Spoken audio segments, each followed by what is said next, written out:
like to interrupt Klecko at your own risk. And there's something that we call a stupid question. So if you do ask a stupid question, don't feel bad. Doesn't he make you feel comfortable? Glad y'all could come. Go ahead, Mary. It's all yours.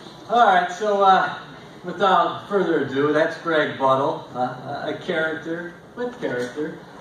One of the finest linebackers in the history of the New York Jets. He played at Penn State University. If you look at our tackle list, he's right up there amongst the best. And a guy he played with is sitting to my left, a guy who I think should be in the NFL Hall of Fame. He is in the Jets Ring of Honor, a famed member of the New York Stock Exchange. That's Joe Klecko. We thank you so much for being here today. It's an exciting time, I think, in the history of our organization, because I think we're in an upswing right now. We just got first-round quarterback signed the other day. He was out there on the field Monday, first practice. Today's second practice. Sam Darnold will have here with the New York Jets. And the New York Jets are unveiling new uniforms in the spring. Did you hear about that, Bucks? It's great. I love new uniforms. All right. So, you know, Buttle, he doesn't have too many stories, but why don't we just start off right there, because of training camp. What is your favorite training camp memory? My favorite training camp memory? Yeah. There are none. The training camp, first of all, just so we're all, let me set that stage. Back when Joe and I played, training camp was 2 practices a day for 2 months. It wasn't 2 practices a day for 2 weeks. 2 months. By the way, it's full pads. No one went out without pads. You hit each other morning, noon, and night. Today it's different. Today it's 10 practices. 10 practices or 12 practices, whatever it is you're allowed to have. You know, you can't hit anybody more than once. It really is ridiculous. So when I talk about training camp, there's a difference than their training camps that they have now. And it was dog eat dog, and it was tiring. It was disgusting. You never were dry. You were soaked all the time. Then after training camp, 2 days, what did you do, Joe? You went to the gym and you were lifting weights. So it was a never-ending, tiring, ridiculous way to do it. In those days, they didn't let you have water. They said, no, water's no good for you. And so that was my memory of training camp. Yeah, and speaking of making somebody tougher, you wanted to make a name for yourself early in your career. And what kind of approach did you take in training camp? I was like one of the most gentle souls. Come on, Joe. Well, what it was was I was drafted in the 6th round, and at the time we came in, there was a fellow who was drafted ahead of me in the 3rd round who was a defensive lineman also. And, you know, so you're in there fighting and fighting. And matter of fact, my rookie year, we played in the Hall of Fame game. So we actually had another game to play, you know. So I went to the Hall of Fame game, and as a rookie, you played the Hall of Fame game. None of the veterans played in the Hall of Fame game.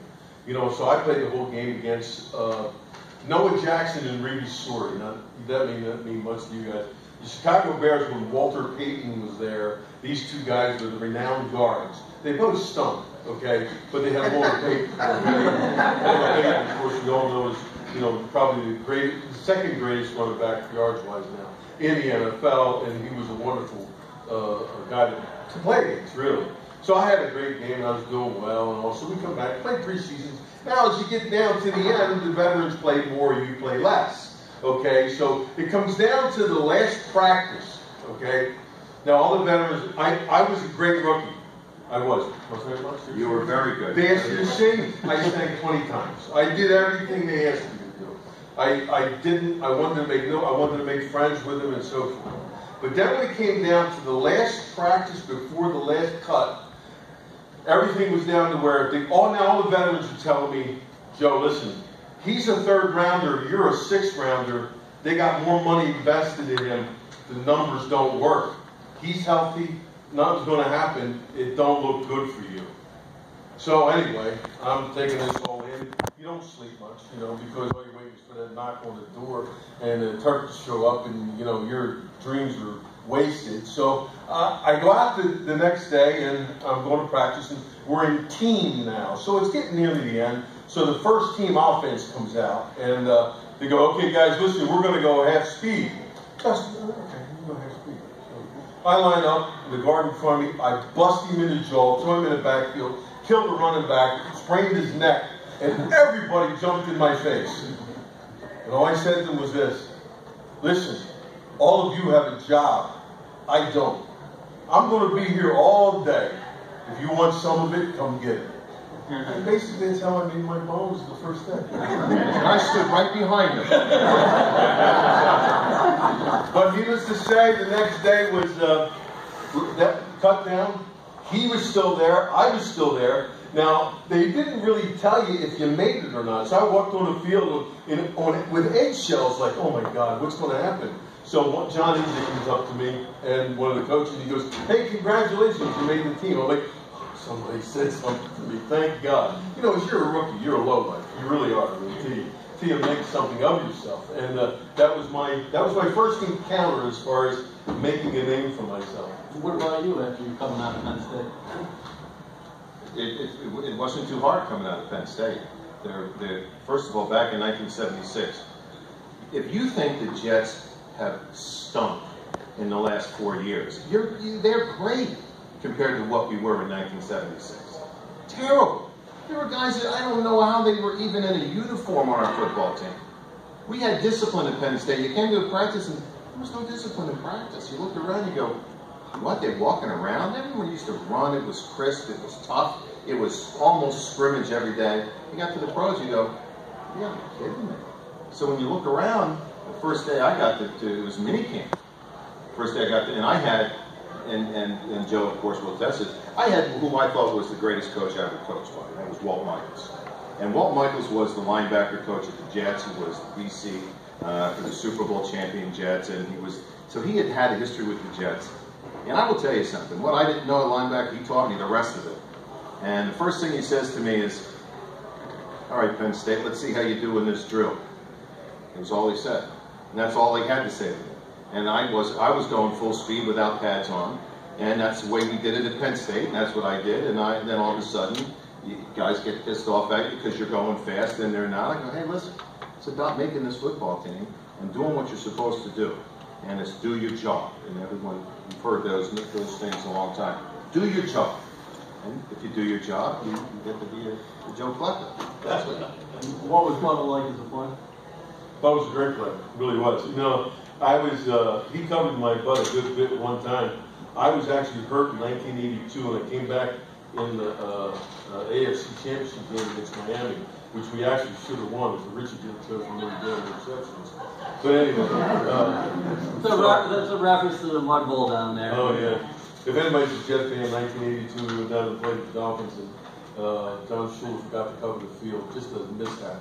And we had a lot of speed on our team, and offensively we were really good, and it just killed us, really. And defensively we played pretty well, but Richard decided that A.J. Dewey was wearing the other jerseys, so he thought he was wearing one of our jerseys.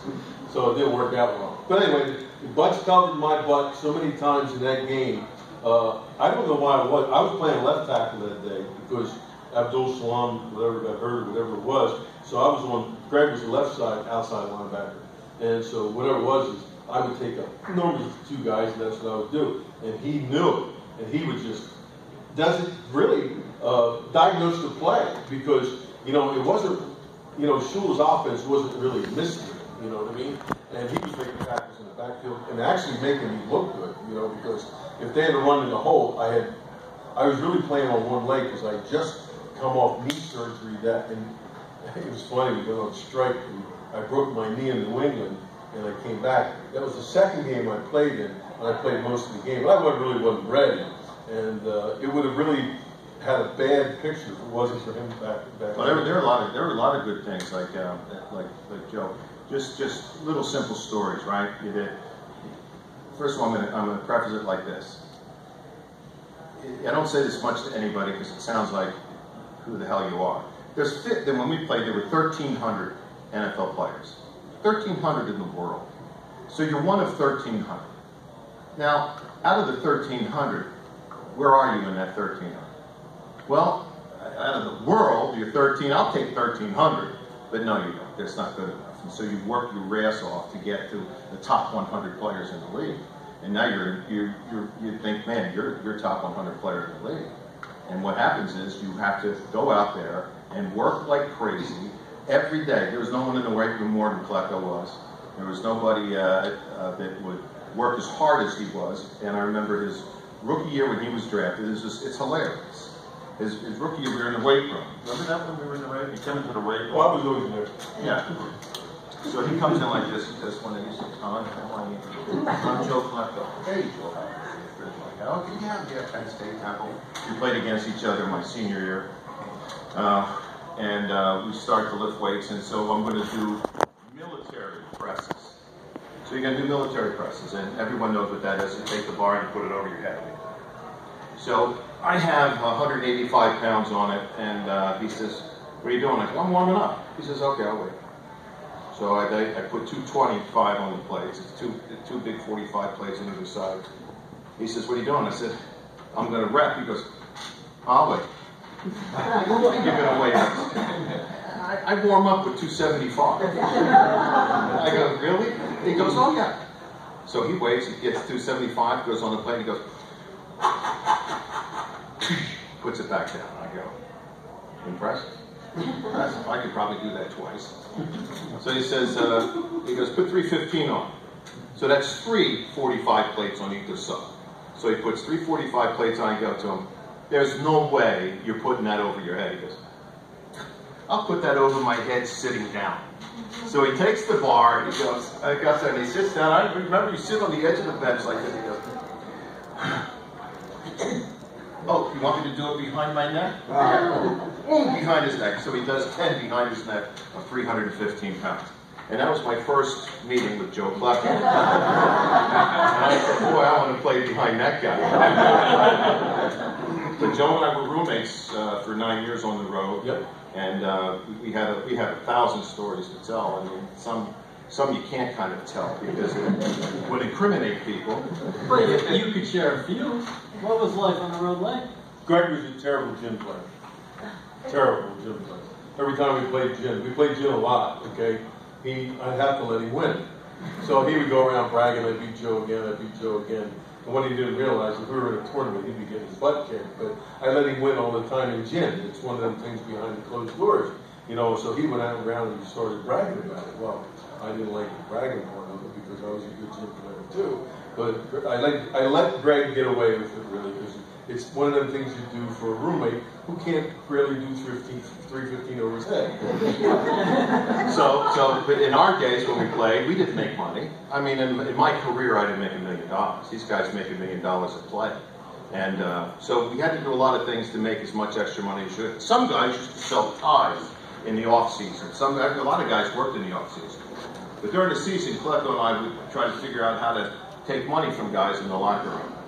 So one time it's raining. It's raining out, right? We're in the locker room, and Klecko's there, and goes, hey, Joe. I said, do you think anybody can beat you in arm wrestling? He goes, huh, are you kidding me? They're not going to move my arm. I go, come on. He goes, no one's moving my arm. I said, okay, wait here. So I start going around, okay, all right, we're going to do an arm wrestling contest, $50 a guy, and we're going to do this real simple. Nobody in this room could budge his arm. If you could budge his arm, you win the $50. You have 10 guys, $50. Boom, boom, boom, boom, boom, boom. First guy goes up is this kid, Scott Durkee, little refrigerator guy from Purdue, a fullback, thick arms, and he's just, I'm going to do this. Now he's about 5'11", 225, and Clef is there. He's only 285 at the time. So he goes, okay. And he gets in the middle of the room, and I go, what are the rules? Clef says, these are the rules. Once I grip your hand, you can go anytime. Wait, I take Chuck. Joe, are you crazy? Anytime? He goes, let him go anytime. He puts his arm up there, they grab his hand, so he starts to crush their hands. Like that. And they're going, oh. And so he goes, I said, Joe, you ready? He goes, ready. Not one guy budged his hand. Not one guy budged his hand. I was $500 richer. Joe got $50. I got the $450. We talked about that before. Where did the farm boy strength come from? you were naturally strong. Oh yeah, that's my dad. That was where, farm boy strength. You're born with that. That's I was throwing. It was funny. I was at a horse auction in Lancaster County, and basically the Amish guys were. I was having dinner with them, and have you ever been out there in Lancaster? They eat family style everywhere in a lot of the places. They just put food out, and everybody you sit next to your people you don't even know and stuff. So we're having lunch at this farm auction, and I'm sitting next to these Amish guys, and I already watched the horses go through and stuff like that. But we wanted to get to an area basically that we wanted to see this other horse. So there was bales of hay. No, they couldn't move the bales of hay and put it in the aisle, so you had to throw them up on a loft, okay? So I just grabbed them and I threw them up on a loft. I don't know if anybody ever baled hay or had hay in their hands, We just don't throw them up on the loft. So anyway, I take the bales of hay and I throw it up on the loft. I'm eating with the Amish guys. The one guy who was selling the horse, he goes, I don't know. The guy I'm with says to the guy, he says to him, do you know who that guy is? Meaning me. And my friend Ronnie says, no, he goes, he'd be a hell of a hay baler, But the one story I want to tell about the locker room with Dwayne Crutchfield. Oh, it's good. I used to bring my kids in, and my son Danny was a bit of who actually I have a problem with because he has 3 Super Bowls. Well, let me just say this. First of all, in our days, we used to, on Saturdays, it was family day. And family day meant you bring your family and your children can come in the locker room. We had all the boys, none of the girls, with all due respect. So we had all the boys, and then there must have been 30 kids in the locker room before our Saturday practice and after Saturday practice. All right, so now take it from there. So anyway, Danny was a bit of a pain in the ass, okay, So he's running around. All the guys are his buddies. He knows everybody. And I don't know, Danny's 3 maybe at that time or something like that. And he's running around. And he's knocking guys, and they don't want to turn around and hit Danny because I'm their father. Okay, so anyway, this Crutchfield's getting annoyed with him, and he's holding Danny off. And Danny can't overcome it. Okay, so Danny nonchalantly walks around, picks up a helmet off of the table, and goes over. Crutchfield wasn't looking. He hits him with the helmet. Hits him like he was a mean kid. All right, so let me interject. Dwayne Crutchfield was a fullback that was drafted in the 2nd round, 6'1", 240. Just so we're on the same. Really? And it cut like a piece of iron. Looked like the man Mountain Dean. Anyway, he hit him, and I walked in the locker room. Whoa, what's going on here? He's oh man, your kid. So he goes in the locker room. He goes. I ain't taking a shit from your kid like that. So I used to Greg will tell you, I never got mad at no. I really didn't, unless it was on the field.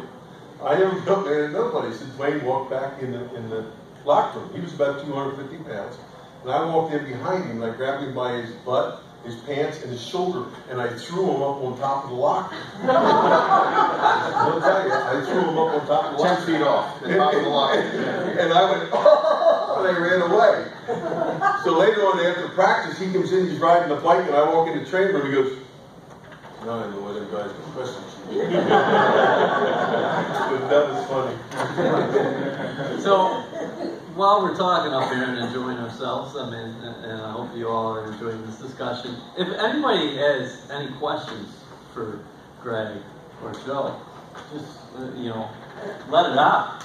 But with that being said, I want to talk about the 2018 team since we're here in training camp. This guy's on pre- and post-game radio, ESPN. What do you think the prospects for the Jets this year, Greg? Well, let me put it this way. They're all up. You're all rising. It's all rising up. Now, here's the question. The quarterback, all right, is that quarterback as good as everyone thinks he is? Well, I can tell you, if he's great, right now, he'll start game 1. If he's not, he'll start game 5. And if he's good, here's a kid that can work into what it may be. Quarterback in the NFL is very difficult to learn how to play, especially when you're trying to make your talent better than it is. It's the quarterbacks that have this innate talent. The frontal lobe works faster than anybody else. They see it three-dimensionally, and they can play faster, even though they might be a rookie. So we'll find out about him. The Jets' offense last year, and I've always said this before, and this is my philosophy. if you're going to try to establish the run game, you're wasting downs as far as I'm concerned, unless you want to do that in the fourth quarter. So you got to go out there and you have to put pressure on that defense. No matter what defense is out there, you've got to put pressure on the defense, make them cover. And that's how you beat teams to death. The New England Patriots have done it forever. Teams that are scoring 28, 29 points a game, they're going to the playoffs.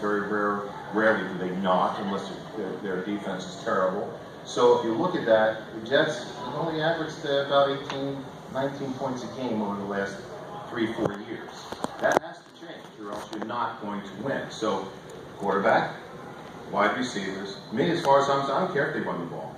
Because you can run the ball a lot of different ways. Screen pass, out of the backfield, quick stuff. That's almost like the running game. So to me, that's not important. What's important is you got to run it in the red zone, because when you run it in the red zone, they can't just defend the pass. They've got to defend the run. So it takes one defensive back out of the game, and then you can throw. You can run it in the red zone, you can throw it in the red zone. Short yardage. Got to run it on short yardage. It's 3rd and 1, 4th and 1. You've got to get that first down. So where do you want to run the ball? Short yardage, goal line. What else do you want to do? Throw the ball. There's plenty of ways to throw the ball. So the question is okay, can the players around Darnold help him become better?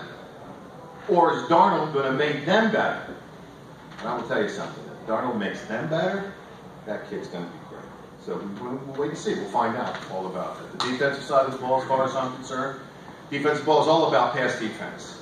I've always said it before. If you're not thinking, situation substitution is probably the most important thing on defense, because you're always reacting to what the offense puts on the field. So situation substitution is, do I have nickel, dime, do I have six backs, do I have goal line, do I have short yardage? And always, everyone, and this is what kills me about fantasy football. People love fantasy football because that's easy to understand. Catch the ball, score, and you can build up points. But when I look at it, the situation substitution is always about, and Joe will corroborate it with me, is that the role player guy. The role player is the guy that's going to take you to the Super Bowl. The other guys do what they do. But it's that one guy that plays 5 plays, or that one guy that plays 10 plays, that makes the play for you, that is always the guys running in the field, off the field.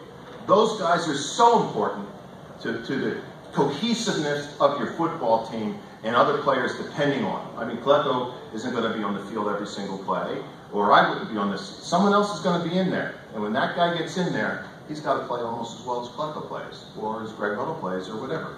So to me, that's important. And once you have that, you're a good football team. Best quarterback situation the Jets have had in a long time. Josh McCown had a career year last year. He's also one of the most respected vets in the National Football League. He knows this offense inside and out. Teddy Bridgewater, for those who've been out here at camp, he looks back to being Teddy Bridgewater after suffering a devastating knee injury a couple of years ago. He's a former first-round pick himself. He's only 25 years old. The Jets traded up in the draft in order to get Darnold from number 6 to number 3 overall. So you got those 3 guys. As Greg said, they'll be battling it out. That's going to be a hotly contested battle throughout training camp. Sam Darnold's got some catching up to do right now because he did miss the first 4 practices, but it is still early in training camp. Greg talked about the emphasis on the pass nowadays. You got to be able to pass in order to win. I would say the Jets wide receiver position has the potential to be greatly improved because Robbie Anderson is coming into his own. He nearly had 1,000 yards receiving last year, and he would have if Josh McCown didn't go down in week 13. You also have Jermaine Kearse, who was acquired last year in a trade by Mike McCagnon. He had a career year. And then Quincy Enunwa, he was an ascending player, got hurt last summer. He looks explosive as ever. And the Jets also signed a guy by the name of Terrell Pryor, who's participating in individual drills right now. He got hurt last season with the Washington Redskins, but 2 years ago with the Cleveland Browns, he was a receiver who had over 1,000 yards receiving. The Jets are the only team in the National Football League who have 4 receivers who've had more than 800 yards receiving in an individual season. So I think things are looking up offensively. Defensively, Greg says you got to stop the pass. Joe, on paper, it looks like the Jets are poised to do just that. They have ascending safeties in Jamal Adams and Marcus May. After their second season, they just got a free agent, big ticket addition in Trumaine Johnson. Well, winning football games, okay, I think tends a lot to do with coaching also, okay? Now, I'll get to the defense side in a second, but I think one of the keys to this year is Jeremy Bates, without a doubt. Sam Darnold can come in and be the smartest guy in the world. He can be the next coming of Tom Brady. If he can't put it together in a system that baffles the defense, and they throw the football today 65% of the time in the NFL. When we played, they threw the ball about 20 to 25% of the time. So the running game has basically been abandoned in a way a little bit because of the ability and the rules of the game for wide receivers. Now, if Quincy comes back and is able to do what he did 2 years ago, and if Robbie Anderson can stay out of trouble, okay, and do what he needs to do, okay, if Sam Darnold's the one, okay, that's a great recipe for the run game, okay, which will actually benefit this team because their first three wide receivers basically can match up pretty well with anybody. Okay, now defensively, Leonard Williams, of course, had an off year. Great player, great toolage too. I don't know if is he still running lots? The daughter. They got a relationship, but I don't think it's a friendship. But what's really great about that is when he came in his year as a rookie, there was an article on him because I never really talked to him about it. But what was admirable about it was basically he would call a guy who's a Hall of Famer and a great player, and he would talk to him about how does game go. And Ronnie Lott would always say to him things like, "How can you get better? What can you do to succeed?" And that's a guy they need to step up as a leader, okay? That he can play the game, but he really has to go to the next level. The two safeties you have, May and Jamal Adams, are two of the best player tandems, if not singularly, that have come out of the draft in the recent years of the NFL. The biggest thing I thought this team missed was allowing them guys. Now you had Wilkerson who was here who kind of held them back, I think, okay, from being a leader. Okay, these guys want to step up and be leaders. When we played, I would take guys in a racquetball room, and if I heard detrimental things, I'd lock the door and they wouldn't get out. That's the truth. I would. And that's the way you led back. You can't do that today because I actually talked to Scott Paoli about it one time. He said, "Joe," he goes, "how do you handle problems on the field with players and stuff like that?" Well, I handled them differently than most people did. Today, you can't do that. Okay? So nowadays, basically, team leadership is a big deal. Those three guys right there, I think that they step up for the Jets. As far as the personnel on the Jets defense, and Buster Skrine, if he doesn't come by as a nickel, like Greg just talked